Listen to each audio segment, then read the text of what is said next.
Oh, here I have something. Okay, from a course that I taught. This is for the Greek analysis. I wanted to mention, by the way, there's a passage. I won't show you the whole passage. One of my favorite illustrations of Thucydides, because I'm weird. I read Alice in Wonderland because it relates to Little and Scott rather than for its own value. But Alice in Wonderland, among the things that happens in Through the Looking Glass, Humpty Dumpty uses some words that Alice can't understand. And she says, I can't understand what those words are. And he says, well, here's what they mean. And she says, how can you do that? You can't you can't just use words any way you like. And he said, well, I'm the master of my words.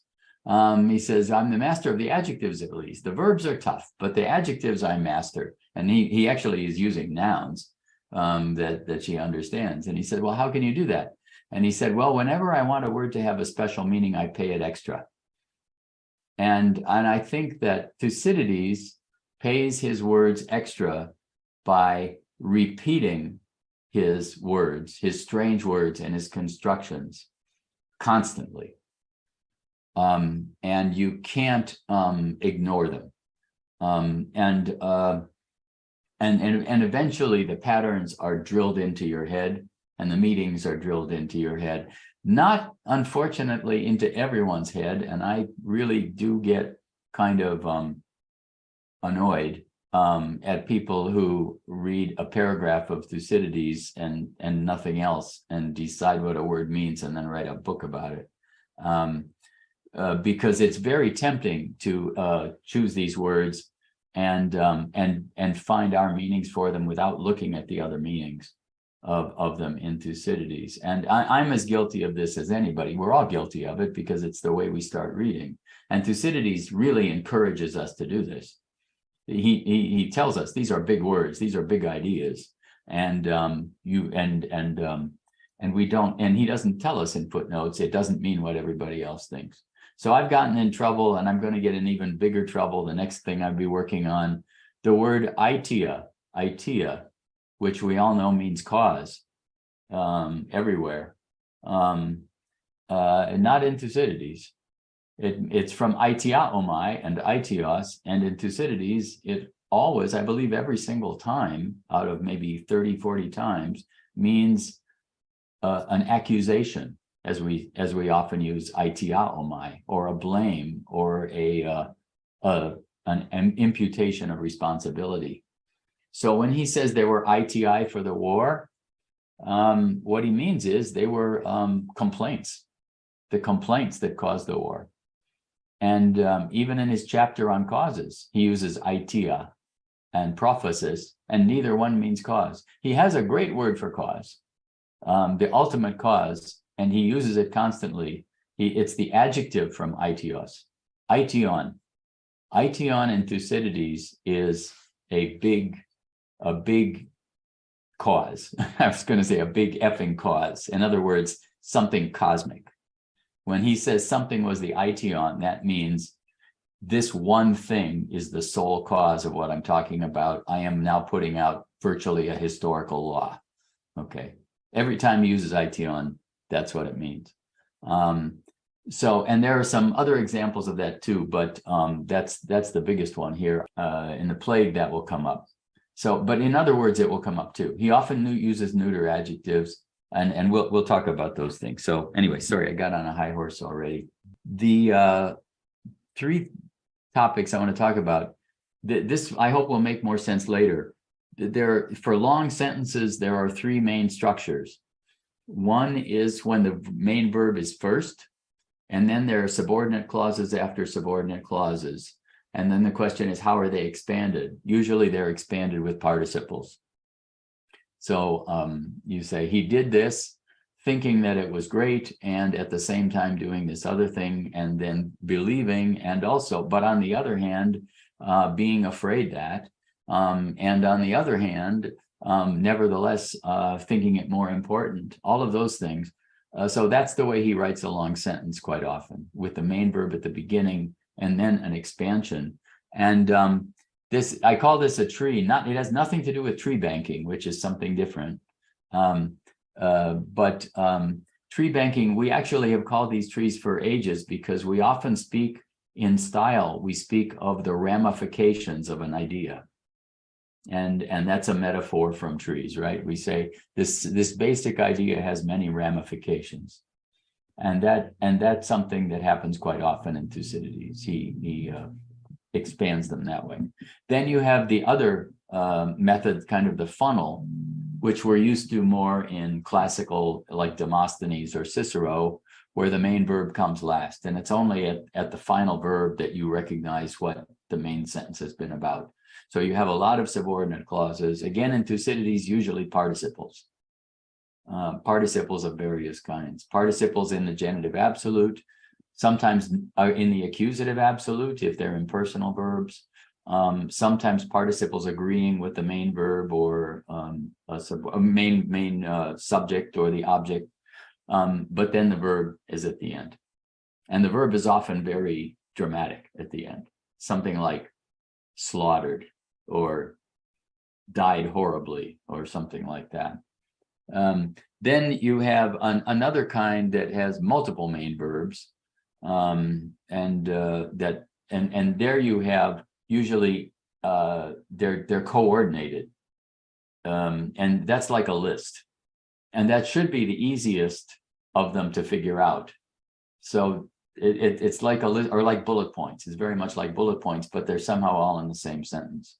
It should be the easiest to figure out, but Thucydides' preferred particle for here is a bullet point is the word kai, which is not a very dramatic word to list a major heading. He would not be a good HTML page designer because he uses kai and tet and kai for small things, both this and that, and also for very big things. And only when you look at a diagram of the sentence or a visual construct of the sentence can you see it. So we'll see this in action. Then another thing that he often repeats, you may have run across this already, is patterns of contrast and comparison. Positive, negative. He'll say not this, but that, or this, but not that. We all do that. We do that in English too. The old advertising slogan for M&Ms, melts in your mouth, not in your hand. You don't remember that probably, but that's a pretty stupid thing to say, but you remember it. So not this, but that. And for Thucydides, it has the advantage of forcing him to use a lot of synonyms and antonyms. His speakers, this is especially in his speeches, he does this. It is almost exclusively in his speeches, which are the hardest part of Thucydides. So a speaker will not only tell you what he proposes, but he will tell you the opposite of what he proposes, even though he doesn't need to. And that's very helpful. And then comparison works pretty much the same way, but with than. This rather than that, or more than that. And then the third kind of antithesis is the one we're used to, parallelism. X on the one hand, Y on the other hand. These are really extremely frequent in Thucydides, again, especially in the speeches. And there are phrases and word order and displacement. Oh yeah, and I left out here the sorry, this was for a class. I left out here the vocabulary, and for vocabulary, he uses a lot of nouns, many more nouns than verbs, and he will put verbal ideas into nouns, quite often in nouns that are derived from verbs and end in sis or is. So instead of epitedeo, which is a word for lead your daily life, do on a daily basis, do regularly, he will talk about the epitedeosis of the Athenians.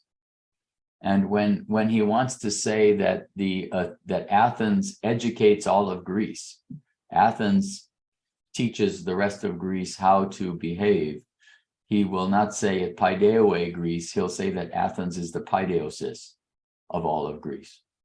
It's the education of all Greece. So abstract nouns are his favorites rather than verbs, but then he has a particular kind of abstract noun. He likes them in the neuter.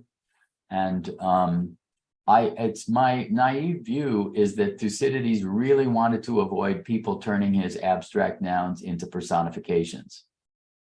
He didn't want you to think that he was that you should write them, any of them, with a capital letter. His speakers sometimes want you to do that. His speakers sometimes personify war or chance or hope, but Thucydides himself does not. So instead of, well, itia is the example I gave. Instead of itia for cause, he will make cause into a complaint, and he'll say ition for a cause. We'll see a lot of, well, of course, Plato does this famously with goodness, right? He doesn't want to invent a word agathia or agathosune or anything like that. So he comes to agathon, and that is his ultimate abstract, the overarching abstract. And again, I think I think it really is a way of forestalling a personification. He wants you to know he's not talking about a god here. He's not inventing a god. So that's the style of Thucydides. I think you'll find it in every section that we're going to look at. Hyperbaton is another one I could have added. Hyperbaton, you're familiar with it, means it's a word first used in Plato for crazy word order. And in Thucydides, it's usually got a cause. He wants the most important words to be at the beginning of the sentence and the end of the sentence. And when he does that, it looks like he's scrambling up the word order of the rest of the sentence too. So it sometimes looks like he's deliberately jumbling words, but usually it's because he wants that first word to be surprising and important. So we'll see. And especially in speeches. Well, I thought rather than, I thought we might go over the translation, but I thought it might be helpful for me to give you some examples of from the passages we're looking at with a diagram in my articulated text. What I do, the basic thing that I do is simply indent, because contrasts and parallelisms are so frequent in Thucydides that putting two things on the same line is very helpful in showing the contrasts. And then putting something on the far left line, it means it's one of the main phrases, one of the main clauses of the sentence, and it's also one of the main structural markers of the whole sentence. So if you want to understand a sentence quickly with this articulation, you read the left column first and ignore everything that's not in the left column. So in this case, for 37.1, chromatha politeia, we use a constitution that does not do this. And then here I've invented them. And on the one hand, in name, it is called a democracy. On the other hand, there is present, there is a share of, and then you can ignore all the rest. And then, and freely, that de is not where it should be. And freely we do something. And then without no, that's not it either. It's not indented, it's not underneath. Oh my gosh, there's only two main clauses here. So there is shall we go back here? There's this one, and then there's chi. And then within this chi, the second clause, there is a men and a de. And notice these men and a de have subordinations to them. And there's all of this is subordinate. And within this men and a de, there is another men and another de, right? So they're nested. There's a nested men and de inside the first men and de, which is also nested in a X and Y clause, in a chi clause. And then after that men and de, there's a not this, or not, nor in turn. Not this, nor in turn, there's no positive to that. And then going back to the first men and de, we have another de. Oh no, this eleotheros de. I'd have to figure that out. Sorry, I haven't gone over this in advance, as you see. So here we have, and freely. Notice eleotheros. That's an example of hyperbaton. He wants the first word in this sentence to be in a free way, in a liberty kind of way. And so he ignores the fact that that doesn't go with anything nearby. He simply puts it there. And so that leads the way. And then you get a te, which looks forward to a kai. That's his alternative to men and de. And it's much more common in Thucydides than in any other author, te and kai. And then he has, and not this, nor this, but this, the de. When you have not this, but this, you have two alternatives for but. One is Allah, which is very easy, and the other is de, which is harder because it can mean and or but, right? So when you have u this, de that, then chances are it's not this, but that. Just like u this, Allah that. Whereas if you have men this, de that, then you have on the one hand, on the other hand. So, and then you have another te and another kai. And then in that you have another te and another kai. Okay. And so on. And then we're through with the sentence. Okay. So I certainly haven't cleared up this sentence for you, but I hope I've shown that whatever he does it constantly. And he expects you to be able to follow his markers. And people often ask the question, how could people understand this? I think the repetition of the markers helps us a little bit, because it's not that different from a Ciceronian sentence, where, you know, the average Roman could understand that very long sentence structure because it was broken up into clauses like this.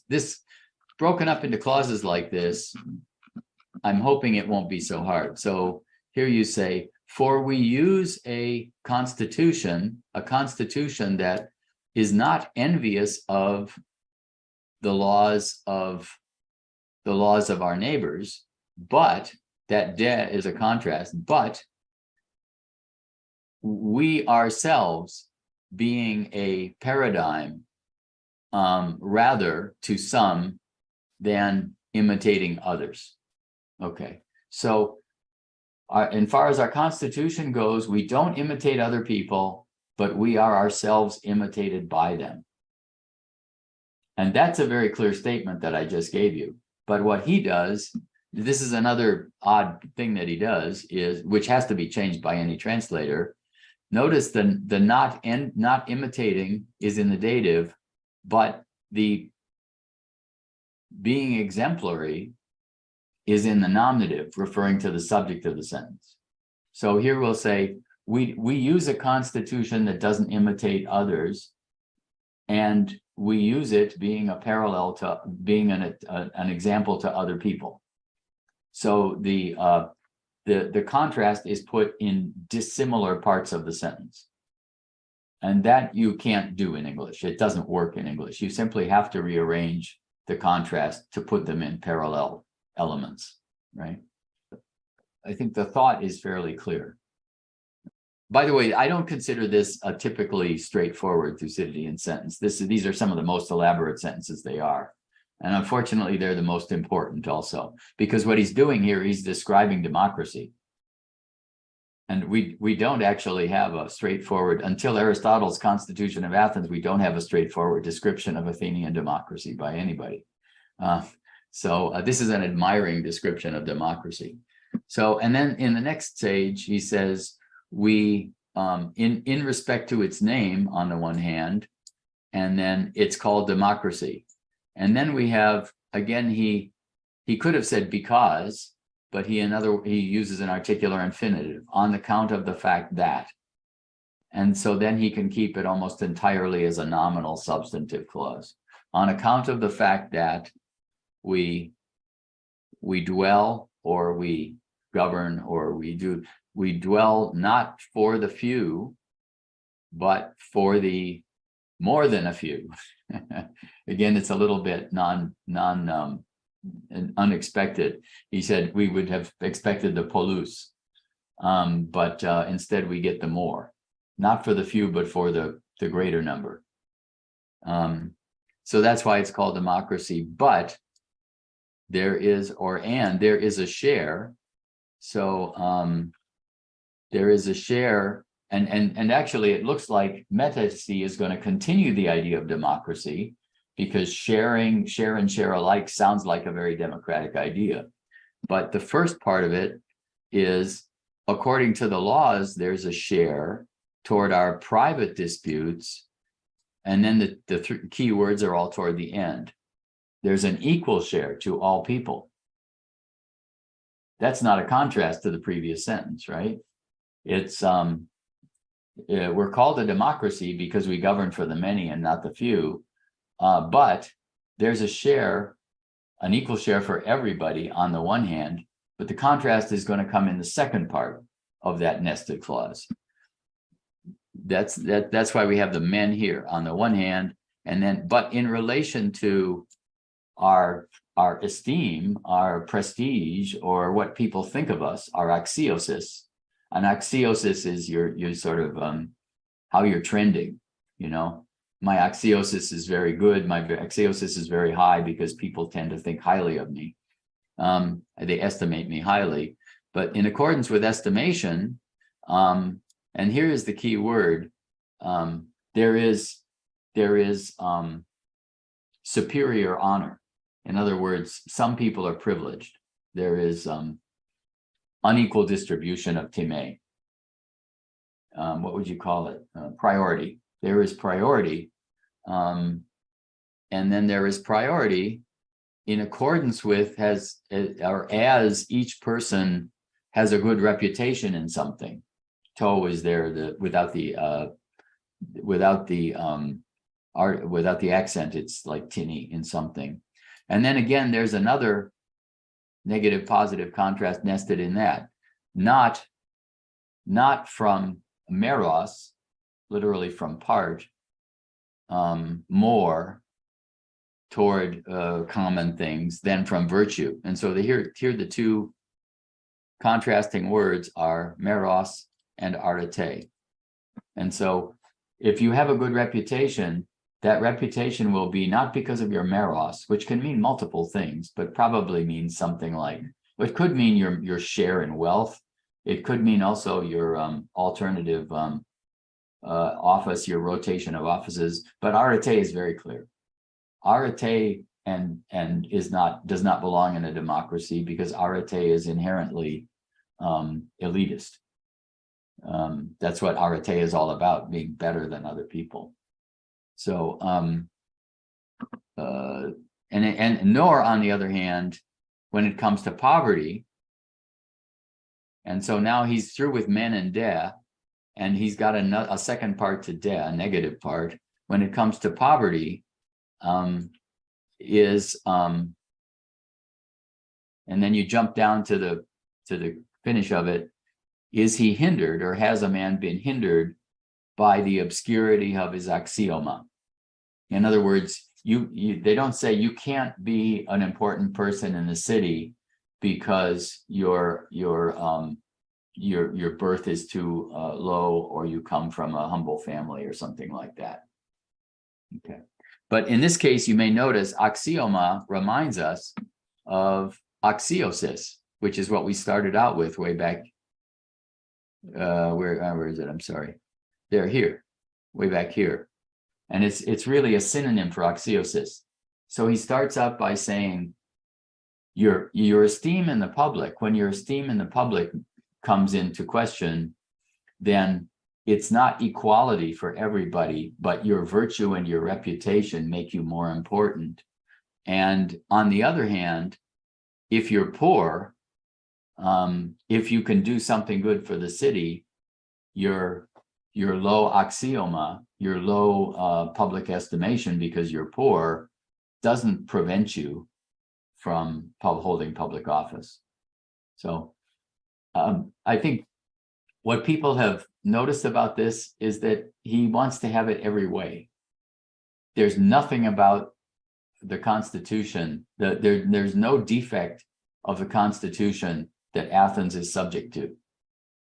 You may know in Herodotus, there's this debate on constitutions in the Persian in book 3, where they debate every constitution has its pros and its cons. and democracy has plenty of cons and a few pros. According to Pericles here, it doesn't have any cons. Everything that everybody else thinks is bad about democracy, we manage to avoid.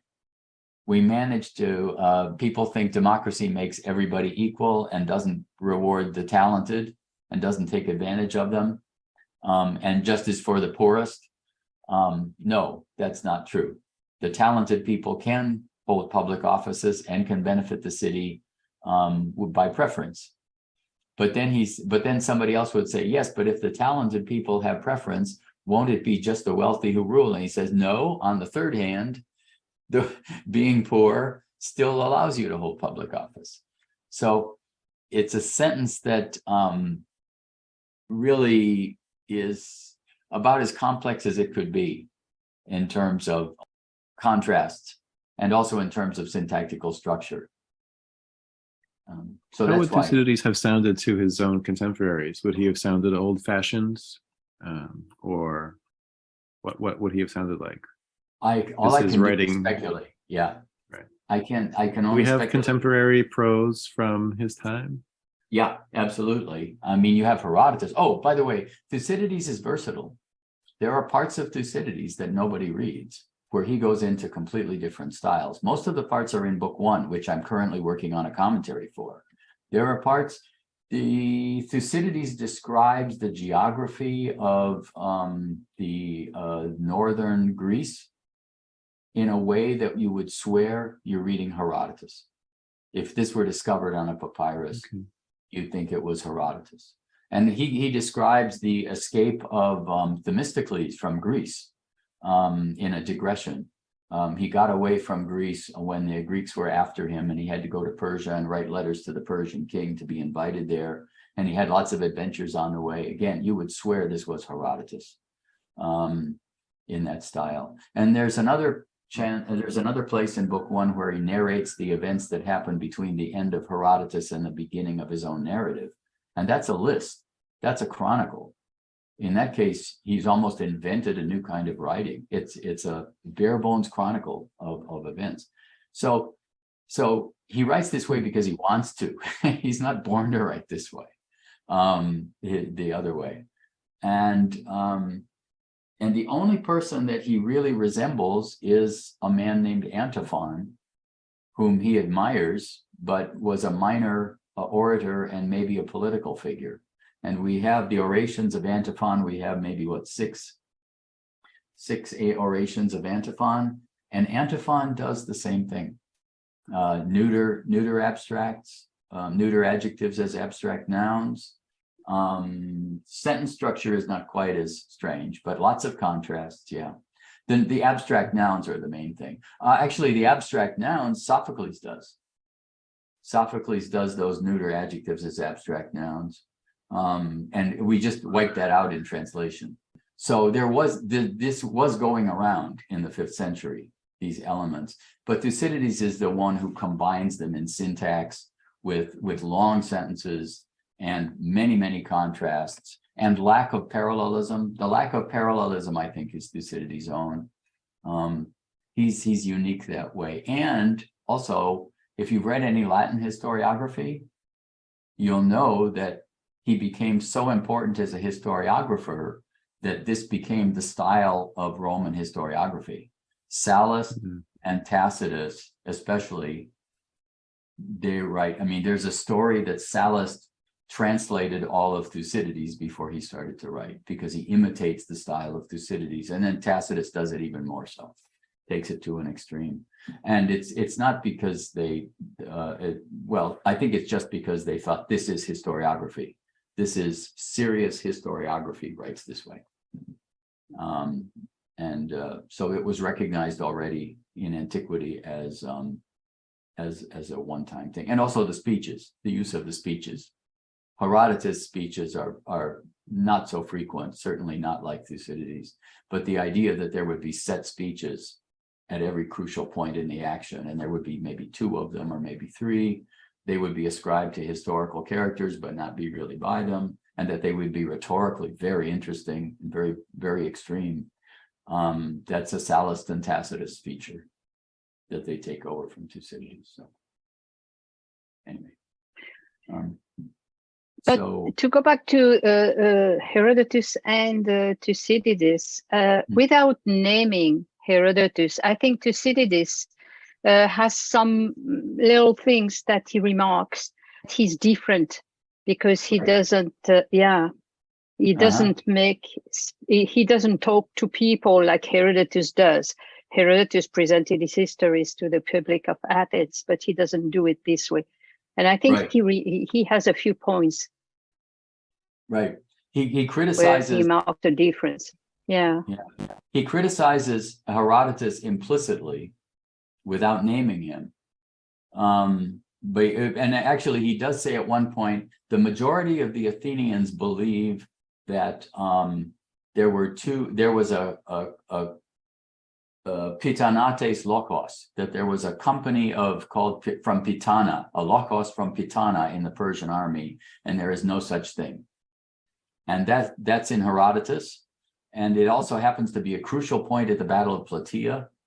I think it's the Pitanates Lokos does something really insubordinate at the Battle of Plataea, and causes a lot of trouble for their poor Spartan general.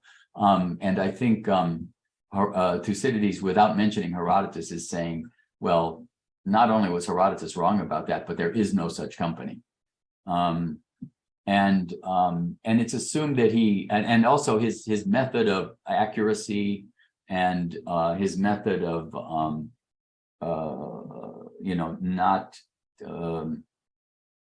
not repeating just what other people say, but judging it and not telling you his sources. So Herodotus is always telling you, this is what I was told by this people, by that people, by these other people.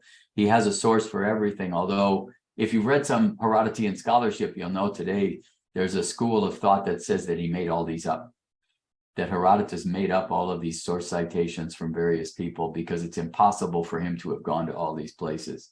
He will mention, he said, the Egyptians say this, and the Lydians say this, and the Persians say this, and the Delians say this. And Detlef Failing is his name. He'll say, come on now. Does he really have that many notes? Could he do that? So this has made many people angry. But Thucydides says, I didn't do that. I got as many sources as I wanted, and I don't tell you what they are. And I put them all together in my own way. And you just have to trust me. And of course, the difference is that Thucydides, he never mentions this, but presumably he's saying, I'm writing my own contemporary history, unlike Herodotus. I'm writing events that I lived through, I participated in some cases, and I was old enough to understand it. And I started writing at the beginning of the war. He also says that too. Very important. I started my writing at the very beginning of the war. And it's because I had a hunch.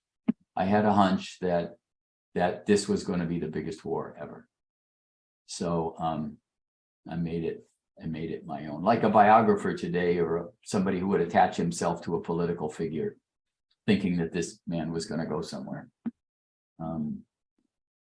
So that is, but he another historian that he criticizes is Hellanicus.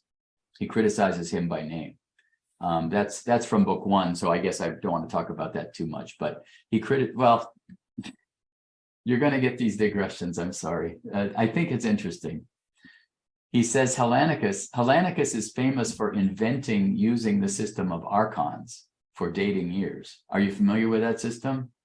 They had no universal dates in Greece.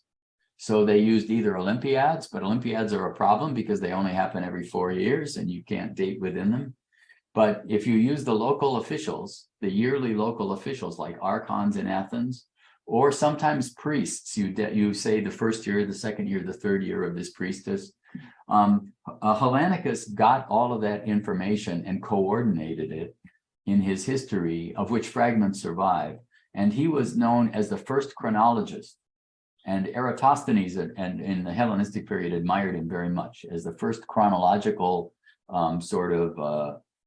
researcher, the first person who correlated and collated all this information to get the dates right.